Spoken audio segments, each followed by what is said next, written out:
Hello guys! Ayan, so ako ulit ang inyong Auntie Eileen. So ang pag-uusapan naman natin ngayon is yung tungkol sa pagkawala ng wallet ng aking friendship dito sa Singapore. Wow! Ang galing sumayaw at ang ganda.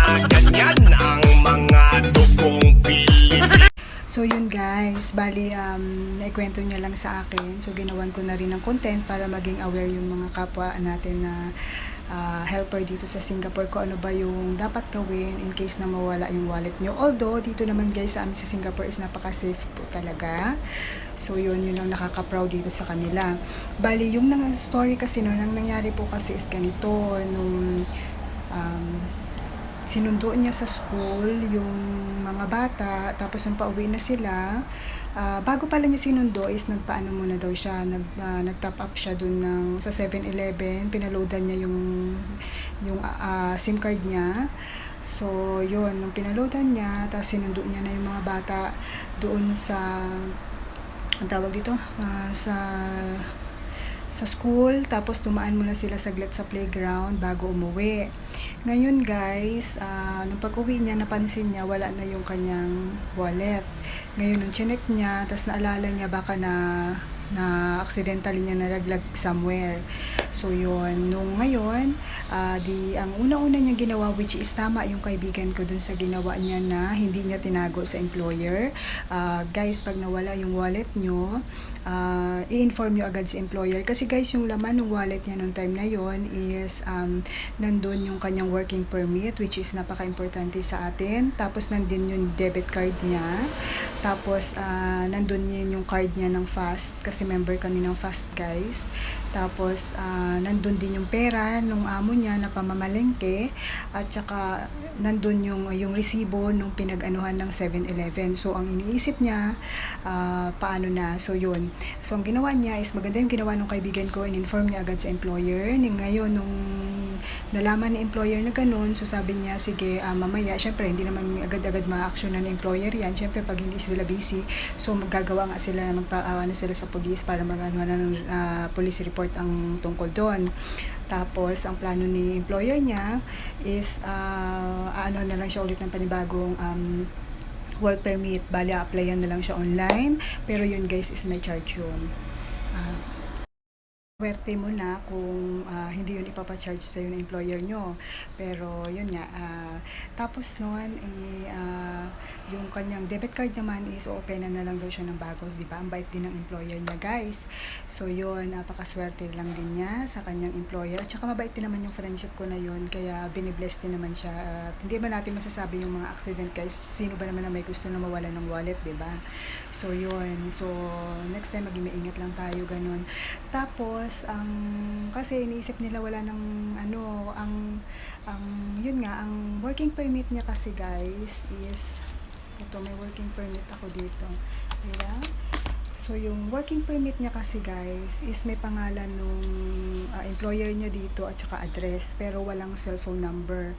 So ito yung akin, dahil nga siya naman kasi is renew contract siya sa employer niya, hindi na yun napalitan yung card niya, napalitan na yung ID niya. So yung akin kasi nga ibang employer naman yun sa akin. Ngayon kasi ang bagong work permit nila ngayon is wala ng pangalan ni employer dito at saka address for safety. So bali ang mangyayari is scan sa likod para malaman yung information ni helper at saka nung employer. Maganda rin yung ginawa nila na bagong working permit ngayon para maging safe para sa employer, kasi at saka hindi kung nasa-spread yung address. But yung dating working permit, yung sa akin din is nakalagay dito yung employer's name at saka yung address ng employer. So yun, pero yung ngayon wala na yung sa akin. Then, sabi naman nila pag may nakapulot naman din daw noon is pwede naman daw na i-return yun sa police, or naman is dun sa address na nakalagay kung meron kayong mga cards, ganon, kung mabait or hindi busy yung tao nakapulot nun. Pero sabi nga ng employer niya is maghintay-hintay lang ng saglit, kasi baka mamaya meron naman daw na ano naman daw yun, ipapacheck naman daw yun ng police kasi may mga CCTV naman daw sa parks, dun sa playground na pinag-anuhan nila, ganun. So yun, so may tendency din talaga mabalik. So yun, naghintay lang sila ng saglit at awa ng Diyos may tumawag sa number niya at nagulat pa siya paano nalaman nung nakapulot yung number niya. So kasi sabi niya wala siyang maalalang nilagay niya yung cellphone number niya, bigla niyang naisip na maybe dahil nag-top up siya or nag-load siya ng SIM card niya sa 7-Eleven at yung receipt pinasok niya doon sa loob ng kanyang wallet. So maybe yung number na nakalagay doon, yun yung tinawagan ng nakapulot. So which is talagang God is good, talagang kahit wala birin mo, talaga nagpa-load siya nung time na timing talaga nang wala yung wallet niya is timing talaga na nag-top up din siya or nagpa-load siya para nagkaroon talaga ng contact yung nakapulot para maibalik. So ang nangyari is mamayang gabi, kasi kagabi lang nangyari yon, mamayang gabi magmi-meet sila nung nakapulot nung kanyang wallet na taga doon lang din naman daw sa kanila. So itatanong niya kung paano na-contact yung number niya, pero tingin ko guys is dahil yun doon sa kanyang nilagay receipt nung 7-Eleven ng kanyang number na niload. So doon pinaloadan. So yun, tingin ko doon yun nakuha nung nakapulot. So guys, ako naman yung tips ko lang sa may mga wallet, which is ako din talaga guys, is may wallet ako, pero ako talaga guys, hindi talaga nawawala sa wallet ko yung eto, meron talaga akong ganito guys, meron talaga akong ganyan dito sa loob ng wallet ko. Yung nakalagay dito is personal information ko, nandito rin yung address ko at saka yung contact person kung sakaling mawala, nilagay ko rin dito. But ang nilagay ko guys is kanya-kanya naman tayo kung gusto nyo itong gayahin, pero ang nilagay ko guys is hindi yung employer ko kasi ayoko nga i-spread ang information ng employer ko, lalo yung number niya. So ang nilagay ko dito is yung best friend ng number, yung best friend ko, yung number niya yung nilagay ko sa in case na mawala yung wallet ko, siya yung kukontakin, ganon. At saka ayoko din kasi na-hassle din sa employer ko na ma-hassle pa sila, ganon. So ako naman guys, since naging aware din nga ako dun sa pagkawala ng kanya, what if ATM ko lang yung mawala or working permit ko lang yung accidentally mag-drop or mahulog ko or mawala ko nga. So paano na? Kung yung wallet ko naman, ang wallet ko lang is yung may number, paano na? So ang ginawa ko guys ngayon, alam ko napaka-weird ko pero mabuti na yung safety kasi ayoko nang mangyari pa bago ako problema, di ba? So katulad ng debit card ko guys, nilagyan ko na ng number ko yan dyan. So pagka halimbawa magwi-withdraw ako, tatanggalin ko lang to kasi scotch tape lang naman to guys. So tatanggalin ko lang yan ng ganyan, tapos ipapasa ko na yan sa machine, tapos ibabalik ko na lang siya ulit. Ang mahalaga dito is meron akong number na nilagay dito in case mahulog ko man to or mawala ko man, madali nilang makonta kasi ayoko din problema pa yung makapulot nito, dadalhin pa sa police station or kung ano man, di ba?